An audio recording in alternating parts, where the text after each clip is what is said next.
صدیق اکبر ہے، ان کی بات ہو رہی ہے۔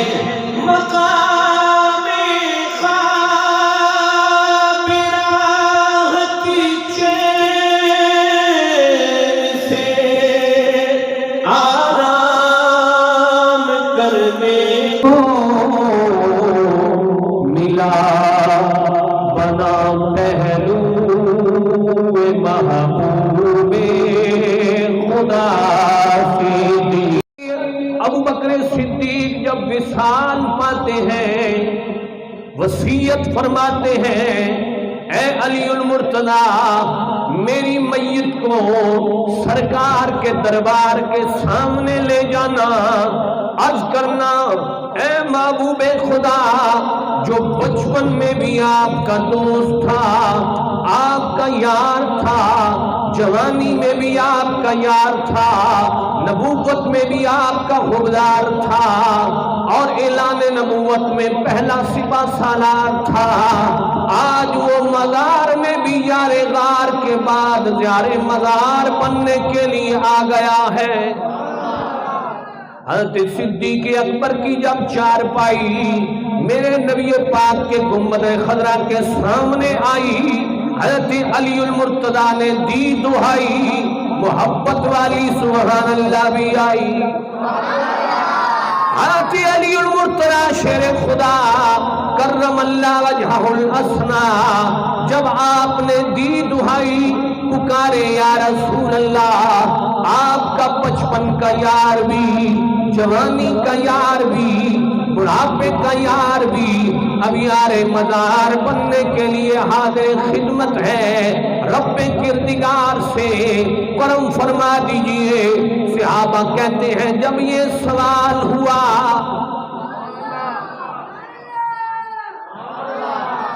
جب یہ سوال ہوا، دروازہ خود بخود گنبد خضرا کا کھلا۔ کھولا کس نے میں نہیں کہتا، تفسیر روح البیان میں علامہ محمد بن اسماعیل حقی فرماتے ہیں حق یہی ہے جس نے سب سے پہلے ایمان کے پرچار کا استقبال کیا، اس کی قبر کا استقبال کرنے کے لیے آمنہ کے لال آ رہے ہیں۔ آمنہ کے لال نے خود دروازہ کھولا، دروازہ کھل گیا، قفل ٹوٹ گیا، حضرت صدیق اکبر کی محبت سرکار کی محبت کے ساتھ ملی اور یار غار یار مزار بنا۔ یہی وہ صدیق اکبر ہے۔ شاعر کہتا ہے مقام خواب راحت چین سے آرام کرنے کو بنا پہلو محبوب خدا صدیق اکبر کا۔ وہ زمین کون سی ہے؟ وہ صدیق اکبر کا جسم جہاں لگا ہوا ہے۔ علامہ روح البیان فرماتے ہیں، علامہ روح المعانی امام فخر الدین رازی فرماتے ہیں، تفسیر کبیر کے اندر فرماتے ہیں عرش کے اندر بھی مقام بڑا ہوگا، لیکن فرش کے اوپر عرش سے اعلیٰ مقام ہے، تو وہ مقام ہے جہاں محمد مصطفیٰ کا جسم لگا ہوا ہے۔ فرمایا وہ مقام تو عرش سے بھی اعلیٰ مقام ہے۔ ہم نے کہا صدیق کو وہ مقام ملا جو عرش سے اعلیٰ مقام ہے۔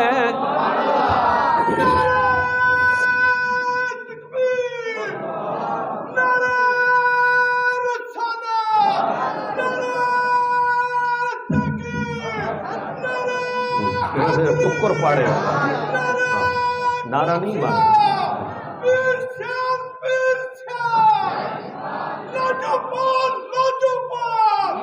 علی ہے اس کے دشمن وہ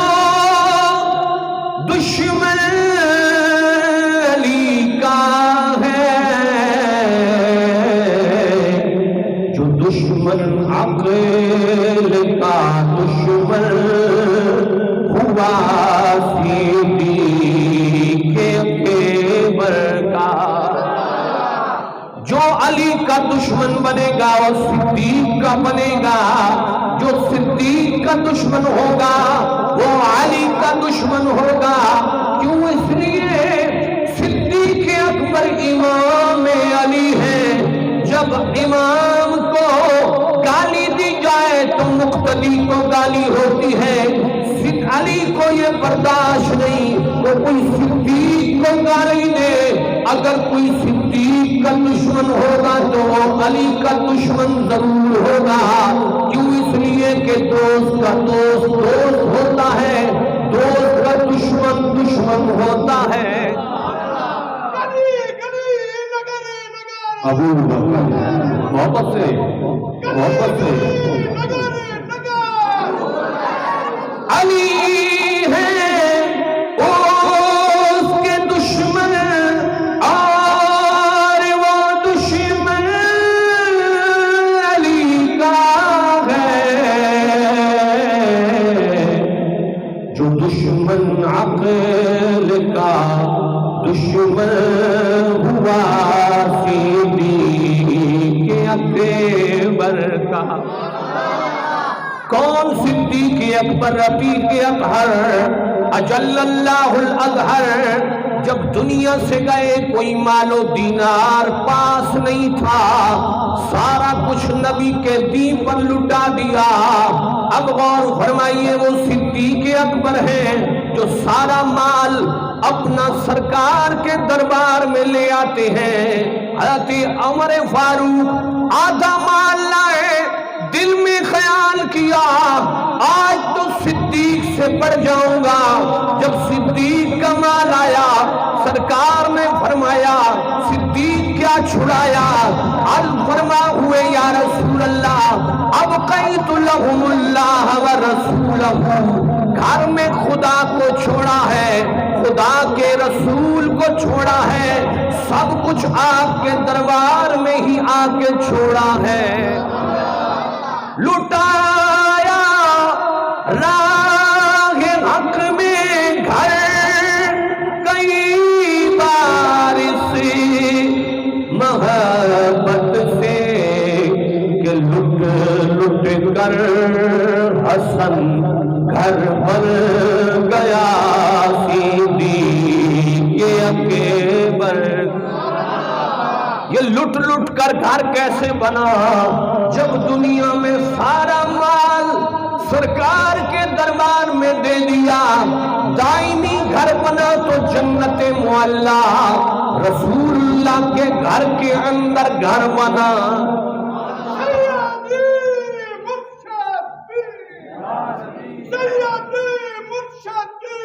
کہ لٹ لٹ کر حسن گھر بن گیا صدیق۔ یہ کیا مطلب ہے؟ اس بات پہ میں نے غور کیا، بار بار اس فکر کو میں نے دماغ میں ڈالا۔ میری دماغ میں ایک اور بات اتری، وہ بات یہ تھی کہ جب سرکار کا وصال ہوا، صحابہ نے آپس میں کہا کہ سرکار کو کہاں دفنایا جائے گا۔ یہ بھی بڑا المیہ تھا کہ سرکار کا مدفن کہاں بنے گا۔ اس وقت سب سے پہلے بولے تو صدیق اکبر بولے۔ آپ نے فرمایا میں نے اپنے نبی سے سنا ہے کہ جہاں نبی کا وصال ہوتا ہے، جس زمین پر نبی کا وصال ہوتا ہے، وہی زمین نبی کا مدفن بنا کرتی ہے۔ اور یہ وہ کمرہ ہے جسے ام عائشہ صدیقہ کا کمرہ کہا جاتا ہے۔ یہ وہ کمرہ ہے جہاں سرکار اللہ کے دربار میں ہر رات تہجد کی فرض نماز پڑھا کرتے تھے۔ یہی وہ کمرہ ہے جہاں صدیق اکبر بھی ہر سرکار کے گھر کے اندر گھر بنا کے لیتے ہوئے ہیں۔ یہی وہ کمرہ ہے جہاں رب کی وحی محمد مصطفیٰ پر نازل ہو رہی ہے۔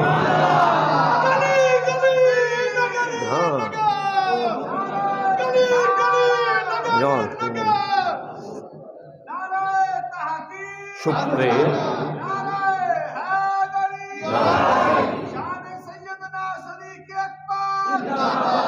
گونگے صوفی نہیں بلایا گیا، نال بیٹھے محبت سے بولے سبحان اللہ۔ ہاں یہ جو سارے نائب ہیں نا سارے گونگے صوفی، ہاں گونگے صوفی نہ بنو، کبھی کبھی بولا بھی، ہاں جی نہیں ہے، ہاں جی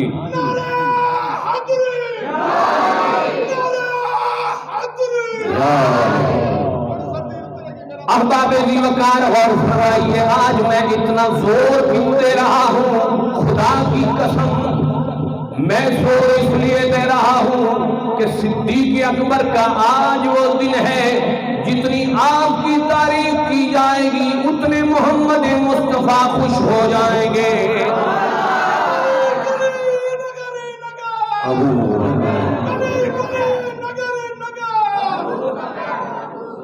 اور فرمائیے علی المرتضی شیر خدا کرم اللہ وجہہ الاسنا بیمار پڑ گئے، بتقاضۂ بشری بیمار پڑے۔ حضرت صدیق اکبر نے حضرت عمر فاروق کو، عثمان غنی کو فرمایا صدیق کی عیادت کے لیے بیمار کرسی کے لیے چلتے ہیں۔ جب حضرت صدیق اکبر عتیق اطہر، حضرت عمر فاروق عدل کا شہنشاہ، حضرت عثمان غنی سخاوت کا بادشاہ حضرت علی مرتضیٰ کے گھر پر دستک دیتے ہیں، کون آیا ہے؟ خلیفہ اول حضرت ابوبکر صدیق آئے ہیں۔ حضرت علی المرتضیٰ چارپائی پہ ہیں، جو ہی صدیق کا نام سنا حضرت علی پاک اٹھ بیٹھے، فرمایا میرا صدیق آیا ہے۔ علی چارپائی پہ لیٹا رہے، ادب نہیں ہے، کھڑے ہو گئے، کھڑے ہو کر حضرت ابوبکر صدیق کو ملے۔ آپ نے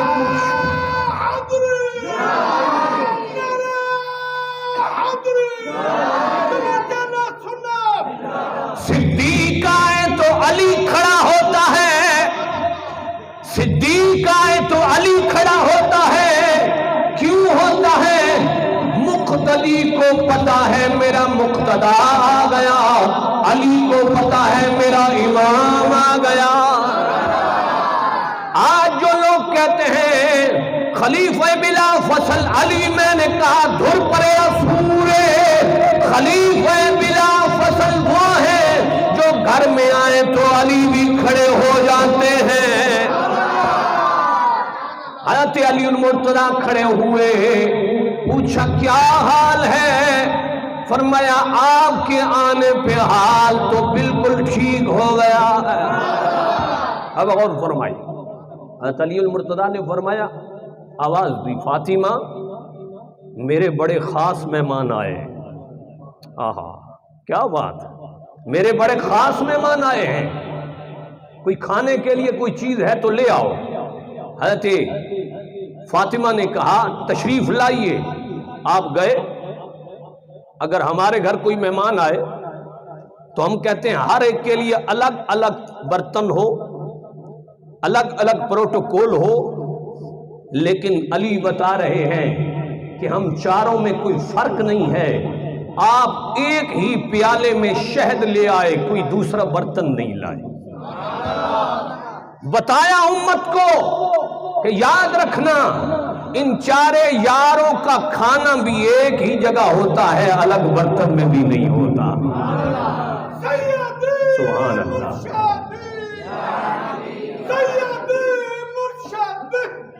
آج سٹینڈر بن گیا، میں الگ کھانے میں کھاؤں گا، میرا بھائی الگ کھانے میں، میرا باپ الگ کھانے میں۔ یہاں سے تکبر پیدا ہوتا ہے۔ ابو بکر اور عمر اور عثمان اور علی نے تکبر کی ماں کو بھی مار دیا۔ فرمایا ایک ہی برتن میں شہد تھوڑا سا ہے اور شہد کے اندر ایک بال بھی ہے، برتن سفید ہے۔ حضرت ابوبکر صدیق نے فرمایا شہد کو لینے سے پہلے علی کے گھر میں کچھ کلام کر لو۔ حضرت ابوبکر صدیق رضی اللہ تعالیٰ عنہ فرماتے ہیں شہد بعد میں کھائیے گا، پہلے اس شہد پر پر برتن پر جو اندر بال ہے اس پر کلام کیا جائے. حضرت ابوبکر صدیق نے پہلے کلام کیا. علی المرتضیٰ نے فرمایا حضور آپ ہمارے امام ہیں، پہل آپ کی ہے کیونکہ آپ ہی پہلے ہیں.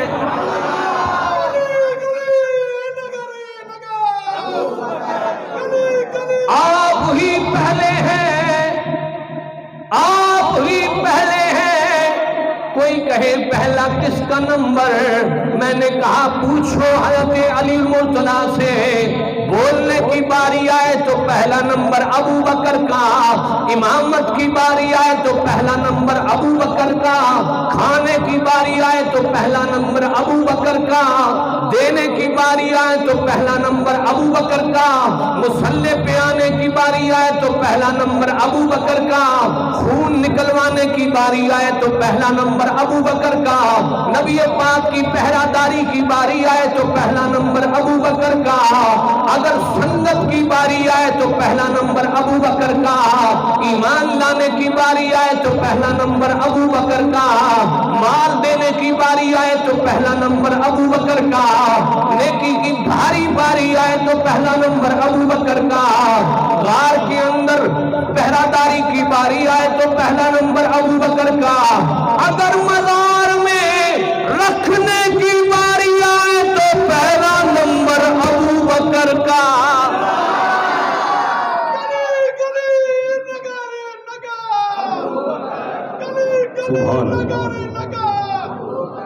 آپ نے فرمایا ابو بکر صدیق نے خطاب کیا الدین انور من التست وذکر اللہ تعالی احلص من العسل والشریعت ادق من الشعر. آپ نے فرمایا اس پیالے پہ کلام ابو بکر صدیق پہلے امام کی. آپ نے فرمایا یہ پیالہ جو سفید ہے یہ اسی طرح ہے جس طرح رسول اللہ کا دین سفید ہے، نور نلا نور ہے. فرمایا اس کے اندر جو شہد ہے اس کی مٹھاس ایسی ہے جیسے اللہ کے ذکر کی مٹھاس ہوتی ہے. ساڑھے نمازیاں نو آکھیا جائے اچھا کلمہ پڑھو، آکھ دینے پیچھے اس امام دے اللہ اکبر، مولوی صاحب تو صحیح پڑھ دے رہا وسم، بس اتنی کافی. یقین کبھی میرے دل میں آتا ہے کہ بس میں کلمہ جو ہے نا نہیں پڑھوں، پچھلی نمازی نہیں پڑھ. پھر مجھے بخاری شریف کی حدیث یاد آتی ہے کہ حضرت عبداللہ ابن عباس نے کہا کہ ہم رسول اللہ کے دور میں نماز کے بعد اتنا اونچا کلمہ پڑھتے تھے، صحابہ اتنا اونچا کلمے پڑھتے تھے کہ محلے والے لوگوں کو پتہ چل جاتا تھا نماز ہو گئی.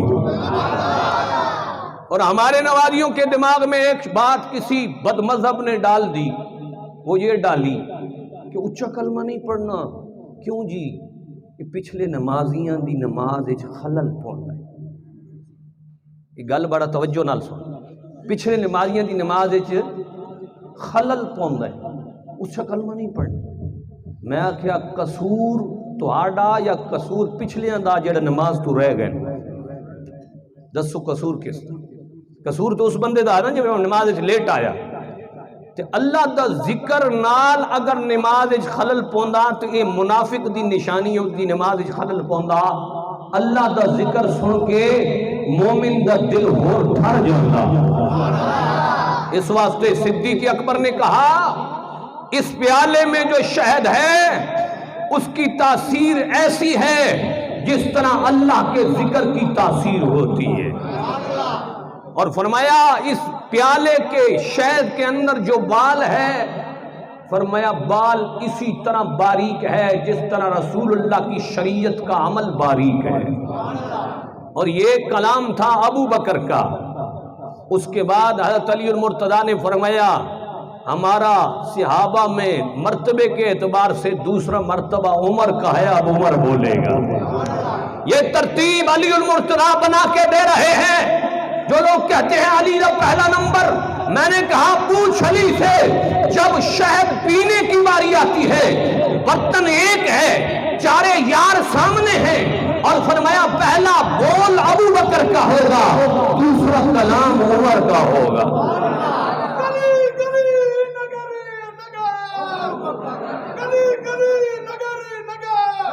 حضرت عمر فاروق رضی اللہ تعالیٰ عنہ بولے، آپ نے فرمایا الجنت انور من الدست ونعیمها احلا من العسل والصراط ادق من الشعر۔ آپ نے فرمایا یہ جو سفید پیالہ ہے اس کی مثال اس طرح ہے جس طرح جنت کا نور ہوتا ہے۔ فرمایا اس کے اندر جو شہد ہے، اس کے اندر جو ماکھی ہے، فرمایا اس کی اس طرح کی مٹھاس ہے جس طرح جنت کی نعمتوں کی مٹھاس ہے۔ اب میرا وجدان کہتا ہے عمر ابھی جنت میں گئی نہیں، پہلے جنت کے میووں جات کی مٹھاس کا کیسے پتا ہے؟ میں نے کہا جو رسول اللہ کے دربار میں رہنے والا ہے وہ جنت کے میوہ جات کی مٹھاس کو بھی محسوس کرتا ہے۔ فرمایا اس کے اندر جو بال ہے، فرمایا بال کی مثال یہ ہے کہ جس طرح پل صراط ہے، والصراط ادق من الشعر، فرمایا پل صراط بال سے زیادہ باریک ہے۔ یہ کلام حضرت عمر کا تھا۔ علی المرتضیٰ نے فرمایا اب تیسرا نمبر عثمان کا ہے، پہلا نمبر کس کا؟ اونچا بولیے پہلا نمبر کس کا؟ اونچا بولیے پہلا نمبر کس کا؟ اور اونچا بولیے پہلا نمبر کس کا؟ ابو بکر کا۔ دوسرا نمبر کس کا؟ عمر کا۔ سبق پکا لو، دوسرا نمبر کس کا؟ علی المرتضیٰ فرماتے ہیں تیسرا نمبر عثمان کا۔ فرمایا عثمان بولے گا، حضرت عثمان غنی فرماتے ہیں القرآن نور من الدست وقراءته احلا من العسل وتفسیرہ ادق من الشعر۔ حضرت عثمان غنی فرماتے ہیں اس پیالے کی مثال ایسی ہے جو اہل بیت کے گھر سے آیا ہے، اس طرح قرآن کا نور ہوتا ہے، اس پیالے کا نور بھی اسی طرح ہے۔ سبحان اللہ۔ فرمایا اس پیالے کی مثال قرآن کے نور کی طرح ہے، اس کے اندر جو شہد ہے اس کی مثال قرآن کی تلاوت کی مٹھاس کی طرح ہے، اور اس کے اندر جو بال ہے اس کی مثال قرآن پاک کی تفسیر سے باریک ہے۔ فرمایا یہ مثال ہے، اور فرمائیے چارے صحابہ تشریف فرما ہے۔ اب حضرت ابوبکر صدیق نے فرمایا اب ایک رہ گیا ہے چوتھے نمبر پہ۔ کتویں نمبر پہ؟ کتویں نمبر پہ؟ کتویں نمبر پہ؟ جلدی بولیے۔ چوتھے نمبر پہ۔ فرمایا اب ایک رہ گیا ہے جس کا نام میرے بابا علی المرتضیٰ شیر خدا کرم اللہ وجہہ الحسنہ، آپ نے فرمایا علی رہ گئے ہیں۔ حضرت علی پاک نے فرمایا اب میرا کلام سنو، پہلا ابو بکر کا، دوسرا عمر کا، تیسرا عثمان کا، چوتھا علی کا رضی اللہ عنہم۔ آپ نے فرمایا الضیف انور من الدست والکلام الضیف احلا من العسل وقلبه ادق من الشعر۔ اب علی المرتضیٰ اپنے خاص مہمانوں کی تعریف کرنے چلے ہیں۔ سبحان اللہ۔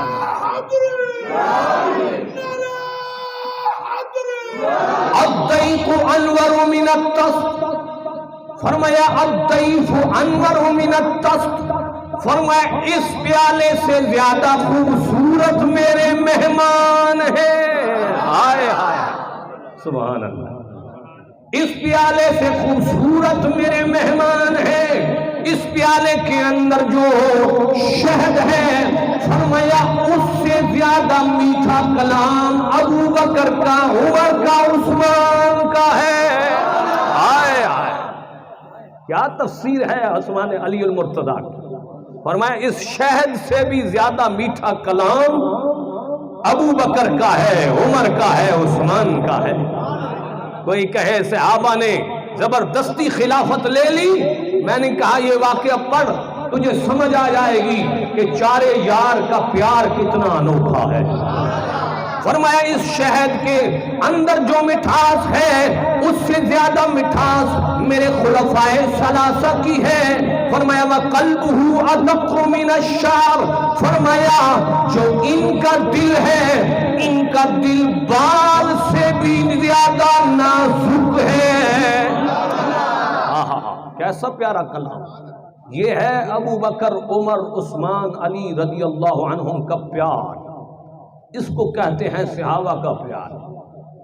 ٹائم ہو گیا ہے، آخری بات سن لیں، صدیقی عقیدہ کیا ہے؟ آج اشہد ان محمد رسول اللہ کی بات کرو تو ہمارے سنی بھی شش و پنج کا شکار ہوتے ہیں، انگوٹھے چومیں نہ چومیں کیا کریں، فلاں کہتا ہے حرام ہے، فلاں کہتا ہے بدعت ہے۔ میں نے کہا سب کو چھوڑو، پہلے عاشق اکبر صدیق اکبر کا عقیدہ ڈھونڈو کہ اس کے اندر صدیق اکبر کا عقیدہ کیا ہے۔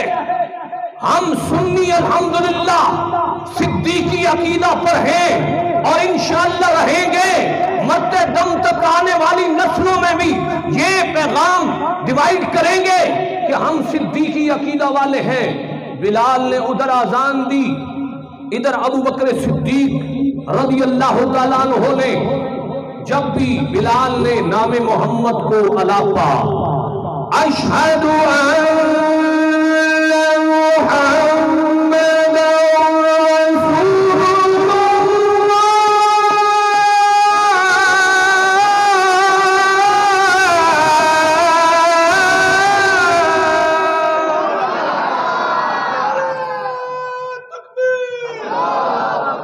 سبحان اللہ۔ جب حضرت بلال نے میرے نبی کا نام پکارا، ابو بکر سرکار کے سامنے ہے، ابو بکر نے کیا کیا؟ میری طرف دیکھیں،